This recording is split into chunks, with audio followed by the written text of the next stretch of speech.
Avez-vous déjà ressenti ce poids invisible, ce fardeau insoupçonné, à chaque fois que vous devez justifier vos choix à votre famille? Ce serrement au cœur, cette exhaustion qui vous gagne après chaque conversation, cette sensation de ne jamais être assez. Peu importe combien vous expliquez, il semble toujours qu'il manque quelque chose. Alan Watts avait une perspective radicale sur cela. Et lorsque vous découvrirez ce qu'il pensait vraiment des justifications familiales, tout prendra sens. Mais d'abord, laissez-moi vous raconter quelque chose qui est arrivé à Chloé. Elle avait 32 ans lorsqu'elle a enfin compris. Chloé a toujours été la fille différente. Alors que son frère a suivi le chemin traditionnel, elle a choisi l'art. Elle a choisi de voyager. Elle a choisi de ne pas avoir d'enfants pour le moment. Et à chaque réunion de famille, voilà de nouveau, expliquant chaque décision comme si elle était jugée. Pourquoi ne trouves-tu pas un emploi stable, Chloé? Quand vas-tu vraiment poser tes valises? N'oses pas gaspiller ton talent? Chloé répondait à chaque fois, avec patience, avec des arguments logiques, avec des preuves qu'elle était heureuse. Cela n'a jamais suffi. Connaissez cette sensation? Fatigue morale, cette obligation de prouver constamment que vos choix sont valides, que votre vie a du sens, que vous n'êtes pas perdu, que vous suivez simplement un chemin différent. Alan Watts a observé quelque chose de profond à ce sujet. Il a dit que lorsque vous ressentez ce besoin compulsif de vous expliquer, vous demandez en réalité la permission d'exister. La permission d'exister. Laissez cette idée résonner un instant. Combien de fois vous êtes-vous retrouvé à expliquer, non pas parce que vous vouliez partager, mais parce que vous sentiez que vous deviez une justification. Comme si votre vie était un projet qui a besoin d'une approbation constante. Watts comprenait que cette dynamique créait une cage invisible. Vous êtes pris au piège d'une recherche de validation externe pour des choix profondément personnels. Plus intéressant, plus vous expliquez, plus vous donnez de munitions pour de futures critiques. Chloé l'a découvert de la pire des manières. Chaque détail qu'elle partageait sur ses projets artistiques devenait un nouveau terrain d'attaque lors des conversations suivantes. « Ah, mais tu as dit que tu allais gagner plus d'argent avec ce projet. Je me souviens que tu avais dit que cela t'apporterait plus de stabilité. » Ses propres mots étaient utilisés contre elle, comme si chaque explication était une confession de culpabilité. Avez-vous déjà vécu cela? Avez-vous senti vos propres mots être déformés et relancés comme des projectiles? Il existe une raison psychologique profonde à cela. Et tout a à voir avec la nature de l'esprit familial. La famille, aussi aimante soit-elle, fonctionne souvent comme un système fermé. Un écosystème émotionnel qui résiste au changement. Lorsque vous grandissez, évoluez, changez, cela menace l'équilibre établi. Vos explications ne sont pas entendues comme des informations. Elles sont interprétées comme des défis au système. Alan Watts a remarqué qu'essayer de convaincre quelqu'un qui ne veut pas être convaincu, c'est comme essayer de pousser une corde. Cela ne fonctionne tout simplement pas. Mais alors, que faire? Chloé a trouvé la réponse à un moment inattendu. Lors d'une réunion familiale tendue, où elle se justifiait à propos de sa dernière exposition d'art, quelque chose a cliqué. S'est arrêté au milieu de sa phrase, a respiré profondément et a dit « Je suis heureuse de mes choix ». Point final. Rien de plus. Le silence qui a suivi était inconfortable. Mais quelque chose a changé à ce moment-là. Chloé a ressenti une légèreté qu'elle n'avait pas connue depuis des années. C'était comme si un poids invisible avait été retiré de ses épaules. Watts appelait cela le wu-wei appliqué aux relations familiales. Le principe de l'action sans effort. Ne pas lutter contre le courant de la résistance familiale, mais aussi ne pas se laisser entraîner par elle. Simplement exister dans sa vérité sans la compulsion de la prouver. Mais attention, cela ne signifie pas être impoli ou irrespectueux. Cela signifie reconnaître que certaines batailles n'ont pas besoin d'être livrées. Vous n'avez pas besoin de convaincre qui que ce soit que votre vie a du sens. Elle a du sens pour vous. Et cela suffit. Chloé a découvert que lorsqu'elle a cessé de s'expliquer compulsivement, quelque chose d'intéressant s'est produit. Les gens ont cessé d'attaquer autant ses choix. Pourquoi? Parce qu'il n'y a plus de quoi s'accrocher. Sans longues explications à disséquer, sans détails à questionner. Il ne restait que la réalité simple. Elle vivait sa vie. Et voici l'idée la plus puissante d'Alan Watts à ce sujet. Il disait que le besoin d'expliquer vient de la peur d'être rejeté. Mais lorsque vous acceptez que certaines personnes peuvent ne pas comprendre vos choix, vous vous libérez du besoin d'être compris par tous. Ce n'est pas de la froideur, c'est de la sagesse. C'est reconnaître que le véritable amour n'exige pas d'explication constante. Le véritable amour peut coexister avec l'incompréhension. Votre mère peut ne pas comprendre pourquoi vous avez choisi une carrière non conventionnelle et pourtant vous aimez profondément.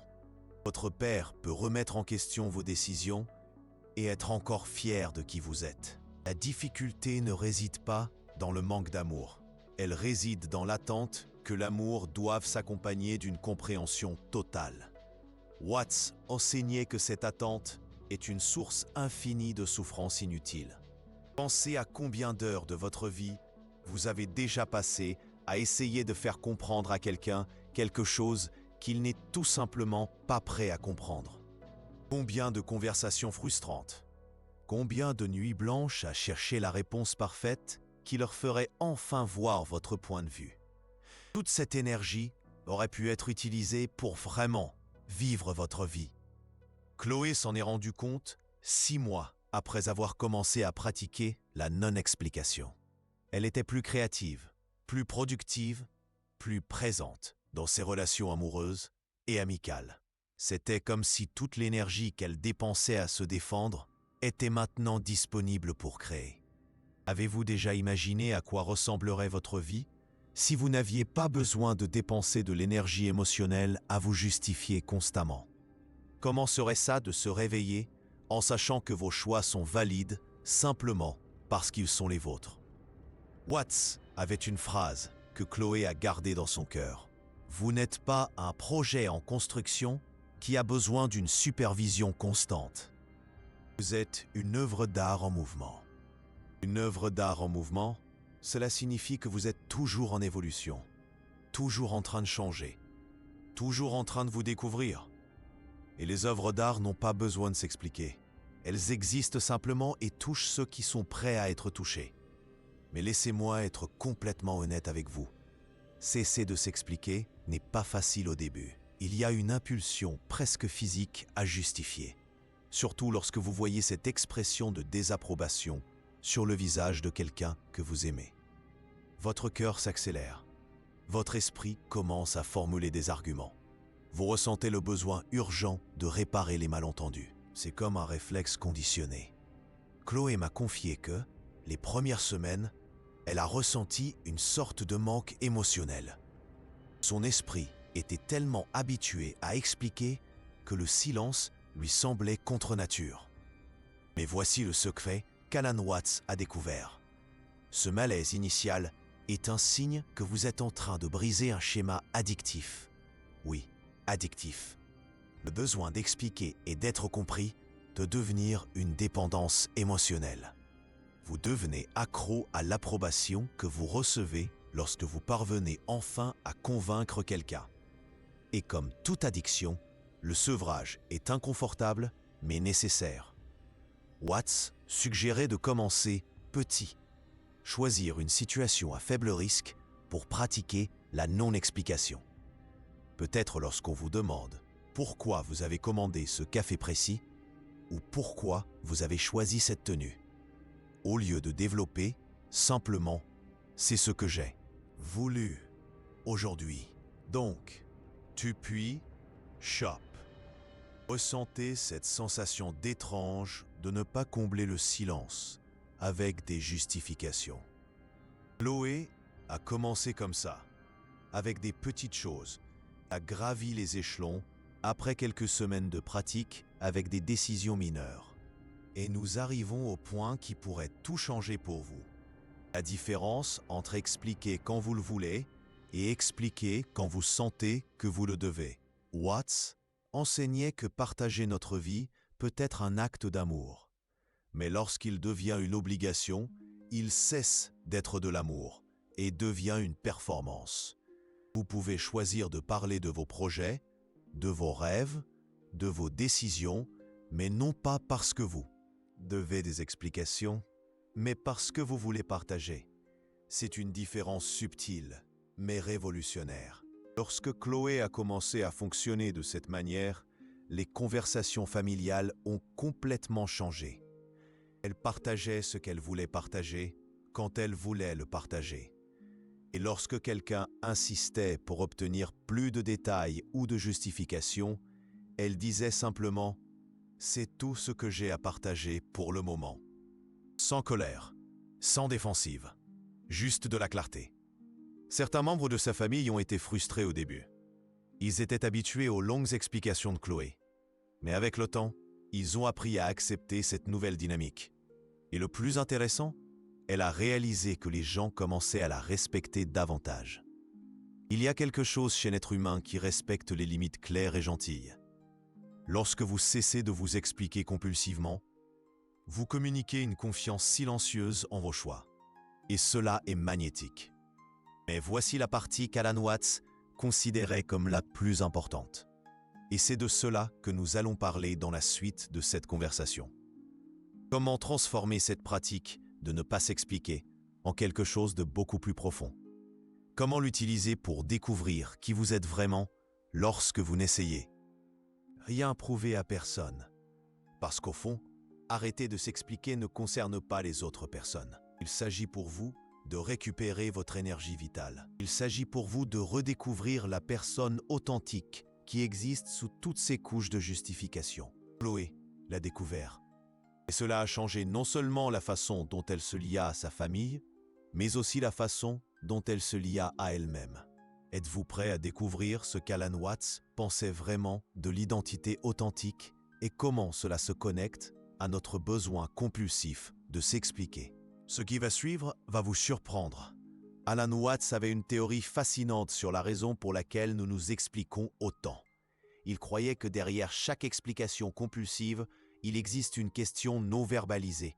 Qui suis-je lorsque personne ne me définit? Cette question hante plus de gens qu'on ne l'imagine. Chloé l'a découvert d'une manière inattendue.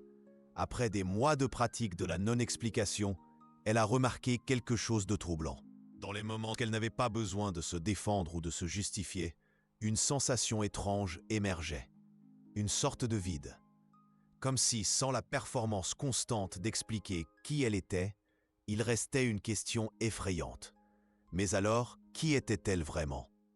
Avez-vous déjà ressenti cela? Ce moment de pause où vous réalisez que vous avez peut-être passé tellement de temps à vous expliquer que vous avez oublié de simplement être. Watts appelait cela le réveil de la persona. La persona est ce masque social que nous utilisons, mais auquel nous restons parfois tellement collés au visage que nous oublions qu'il existe une personne réelle en dessous. Chloé était en train de découvrir qui elle était au-delà de ses justifications. Et c'était à la fois libérateur et terrifiant. Et voici la partie dont peu de gens parlent en matière de développement personnel. Il existe une période de transition inconfortable entre cesser de s'expliquer et découvrir qui vous êtes vraiment. C'est comme enlever un vêtement serré après des années. D'abord, vous ressentez un soulagement. Ensuite, vous réalisez que vous avez oublié ce que c'est que de sentir votre propre peau. Watts enseignait que ce malaise est sacré. C'est l'espace où la transformation réelle a lieu. Pendant cette période, Chloé a commencé à remarquer des choses sur elle-même que les explications constantes masquaient. Elle a réalisé qu'elle adorait vraiment se réveiller avant le lever du soleil pour peindre. Non pas parce que cela la faisait paraître plus disciplinée ou plus artistique aux yeux des autres, mais parce que la lumière de ce moment précis la touchait d'une manière qu'elle ne pouvait pas expliquer. Et justement, parce qu'elle ne pouvait pas l'expliquer, elle n'avait jamais essayé de le partager avec personne. Il existe des aspects de vous qui sont si vrais, si intimes, que les mots ne peuvent pas les capturer. Et lorsque vous vivez constamment en vous expliquant, ses parties les plus authentiques restent enfouies. Chloé a découvert qu'elle avait une relation presque mystique avec les plantes. Mais comment expliquer cela à une famille qui ne valorisait que les réalisations tangibles et mesurables? Annabelle n'en a tout simplement jamais parlé, jusqu'à ce qu'elle réalise que cette connexion avec la nature était l'une des sources les plus profondes de sa créativité. Alan Watts disait que lorsque nous cessons de traduire notre expérience intérieure en mots acceptables pour les autres, nous commençons à vivre dans des couches plus profondes de la réalité, des couches qui n'ont pas besoin d'explication parce qu'elles sont de la pure expérience. Avez-vous des aspects de vous-même que vous ne partagez jamais parce que vous savez qu'ils seraient mal compris? Des rêves étranges qui vous inspirent, des rituels personnels qui vous apaisent, des pensées qui vous font vous sentir vivant, mais qui semblent inappropriées pour les conversations familiales. Ces parties inexplicables de vous ne sont pas des défauts, ce sont des trésors. Chloé a commencé à honorer ces aspects inexplicables d'elle-même, et quelque chose de magique s'est produit. Elle est devenue plus intéressante, non pas parce qu'elle essayait d'impressionner quelqu'un, mais parce qu'elle vivait d'un endroit plus authentique.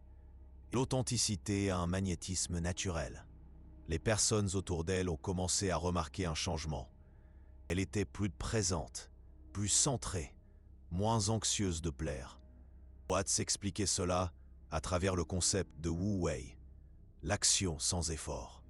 Vous ne dépensez plus d'énergie à vous justifier. Cette énergie devient disponible pour autre chose, pour la créativité, pour l'amour, pour une présence authentique, mais peut-être le changement le plus profond que Chloé a expérimenté concerne le jugement. Quand vous cessez de vous expliquer compulsivement, quelque chose de curieux se produit. Cessez aussi de juger autant les choix des autres. Pourquoi?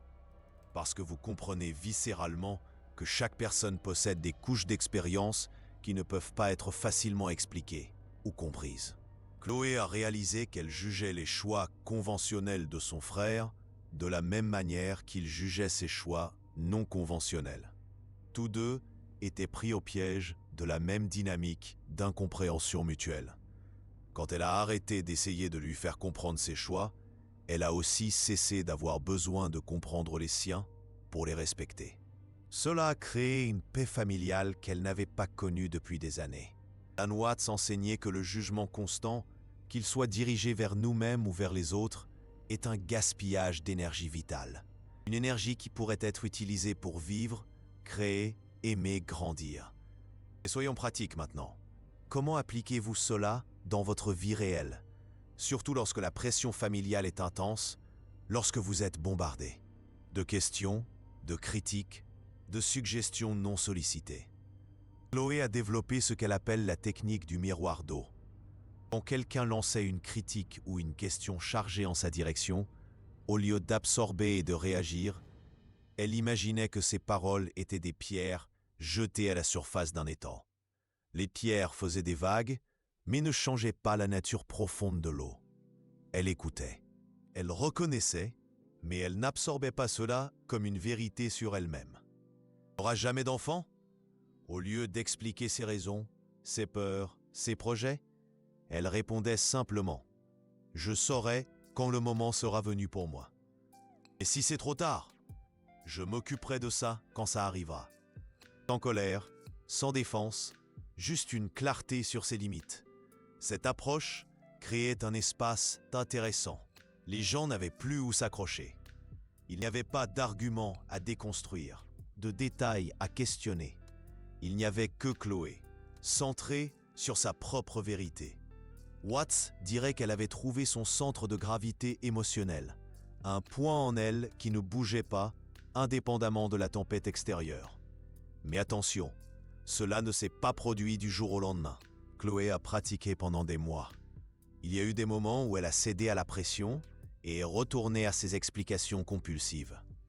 Il y a eu des conversations familiales où elle est sortie en se sentant vidée parce qu'elle avait oublié de maintenir ses limites. La croissance n'est pas linéaire. Spirale. Vous pouvez régresser temporairement, mais chaque tour de la spirale vous mène à un niveau supérieur de compréhension. Watts enseignait que la patience envers soi-même, pendant ce processus, est fondamentale. Chaque fois que vous vous surprenez à trop vous expliquer, ce n'est pas un échec, c'est une information. Une information sur les situations qui activent encore votre besoin d'approbation. Quelles personnes ont encore le pouvoir de vous faire remettre en question vos choix? Chloé a réalisé que sa plus grande difficulté était avec sa mère. Les décennies de conditionnement la faisaient automatiquement entrer en mode explication chaque fois qu'elle voyait ce regard de préoccupation maternelle. Alors elle a commencé à pratiquer spécifiquement pour ces situations. Elle a développé des phrases de transition qui l'aidaient à sortir gentiment du mode explication. « Maman, je comprends tes inquiétudes et je prends bien soin de moi. Je sais que tu veux ce qu'il y a de mieux pour moi. Fais-moi confiance, je le veux aussi. Merci de t'inquiéter. Je réfléchirai à ce que tu as dit. » Des phrases qui reconnaissaient l'amour derrière l'inquiétude, mais qui n'ouvraient pas la voie à de longues discussions sur ses choix de vie. La mère de Chloé a eu des difficultés au début. Elle était habituée aux longues conversations où elle pouvait exprimer toutes ses préoccupations, et Chloé répondait à chacune d'elles. Mais avec le temps, elle a commencé à faire plus confiance aux choix de sa fille. Non pas parce qu'elle comprenait mieux, mais parce qu'elle voyait que Chloé était plus centrée, plus confiante, plus en paix. Et voici l'une des découvertes les plus belles de Chloé. Quand elle a cessé de chercher l'approbation constante de sa famille, elle a commencé à recevoir plus d'amour véritable. Pourquoi? Parce que ses interactions sont devenues plus authentiques. Elle ne jouait plus le rôle de la fille qui se justifie toujours. Elle était simplement elle-même. Et la version authentique de Chloé était beaucoup plus facile à aimer que la version défensive et anxieuse d'approbation. Alan Watts disait que lorsque vous cessez d'essayer d'être accepté, vous devenez naturellement plus acceptable. Cela semble paradoxal, mais ça fonctionne. Les gens sont attirés par ceux qui sont à l'aise avec eux-mêmes. Il y a quelque chose de magnétique dans la confiance en soi véritable. Non pas la confiance en soi arrogante qui a besoin de prouver quelque chose, mais la confiance en soi silencieuse qui existe simplement. Chloé a découvert que lorsqu'elle ne dépensait plus d'énergie à se défendre, elle avait beaucoup plus d'énergie pour être présente avec les personnes qu'elle aimait. Ses conversations sont devenues plus profondes. Elle posait de meilleures questions, elle écoutait plus attentivement. Non pas parce qu'elle essayait d'impressionner, mais parce qu'elle était véritablement curieuse de la vie des autres. Et nous arrivons à la vision finale d'Alan Watts sur ce sujet. La vision qui a complètement changé la façon dont Chloé voyait sa vie. Watts disait que le besoin de s'expliquer provient d'une croyance inconsciente que notre vie doit avoir un sens pour les autres pour avoir de la valeur. Mériter est le contraire. Votre vie doit avoir un sens pour vous, et quand c'est le cas, cela devient évident pour quiconque prête attention. Vous n'avez pas besoin d'expliquer la beauté d'un coucher de soleil. Vous n'avez pas besoin de justifier pourquoi une musique vous émeut. Vous n'avez pas besoin de prouver qu'une expérience a été significative. Certaines choses sont simplement, et votre vie en est une. Chloé a compris cela à un moment précis. Elle était à sa dernière exposition d'art, entourée de personnes qui appréciaient véritablement son travail. Aucune d'elles ne lui avait demandé pourquoi elle avait choisi d'être artiste. Aucune d'elles n'avait remis en question si elle gaspillait son talent. Elles étaient simplement là, présentes avec sa créativité. Chloé a réalisé qu'elle avait passé des années à expliquer son art à des personnes qui n'étaient pas intéressées à le comprendre, alors qu'il existait tout un monde de personnes qui la comprenaient sans avoir besoin d'explication. Ce fut un moment de profonde révélation. Vous n'avez pas besoin de convaincre tout le monde que votre vie a un sens. Vous avez juste besoin de vivre d'une manière qui ait un sens pour vous et de faire confiance au fait que les bonnes personnes reconnaîtront cette authenticité. Les bonnes personnes, pas toutes les personnes. Alan Watts enseignait que tenter d'être compris de tous, c'est tenter d'être compris de personne. Parce que lorsque vous diluez votre vérité pour plaire à tout le monde, vous perdez ce qui fait essentiellement votre être. C'est comme vouloir faire un gâteau qui plaise à tous les palais, au risque de créer une pâtisserie insipide, sans saveur, sans âme. Chloé a appris à faire cette distinction. La famille, c'est la famille. Et les aimer profondément sans avoir besoin de leur approbation constante. Vous pouvez maintenir des relations saines en établissant des limites empreintes d'amour, des limites qui ressemblent aux murs d'un jardin bien entretenu, protégeant les fleurs fragiles sans les empêcher de recevoir le soleil. Faisant cela, vous créez de l'espace pour des relations plus profondes avec des personnes qui vous voient vraiment, qui voient votre essence, votre beauté unique, comme on voit la beauté d'un vieux chêne noueux, riche d'histoire. Après avoir commencé ce voyage intérieur, Chloé m'a dit quelque chose que je n'oublierai jamais. J'ai découvert que lorsque j'arrête de m'expliquer, les bonnes personnes me comprennent naturellement. Et les mauvaises personnes ne me comprendront jamais, peu importe combien je m'explique. Ça résume tout l'enseignement d'Alan Watts sur ce sujet comme une évidence, une vérité simple et profonde à la fois. Votre vie n'est pas un projet qui a besoin de l'approbation d'un comité. Votre vie est une œuvre d'art en mouvement. Et les œuvres d'art sont appréciées par ceux qui ont des yeux pour voir, par ceux qui savent regarder au-delà de la surface. Alors arrêtez, respirez profondément, sentez le soulagement de ne pas avoir à justifier chaque choix. Imaginez-vous libéré de ce poids invisible, comme une barque dégagée des rochers qui la retiennent. Vous avez le droit sacré de vivre votre vie sans explication constante. Vous avez la permission de protéger votre paix intérieure. Comme un jardinier protège ses plus belles fleurs. Vous avez le droit d'exister sans performance, sans avoir à jouer un rôle. Et lorsque vous acceptez enfin cela, quelque chose de miraculeux se produit. Vous découvrez qui vous êtes vraiment lorsque vous n'essayez plus de rien prouver à personne. Vous découvrez que vous avez toujours été suffisant. Vous étiez déjà une œuvre d'art complète, avant même de le savoir. La porte de la liberté émotionnelle était toujours ouverte. Gaspillez simplement votre énergie à essayer de convaincre les autres que vous méritiez de la franchir. Maintenant, vous le savez, vous l'avez toujours mérité. Vous avez toujours été libre. La seule chose qui a changé, c'est que maintenant, vous choisissez de vivre cette liberté. C'est un choix, une décision consciente qui ouvre un nouveau chemin, un nouveau chapitre.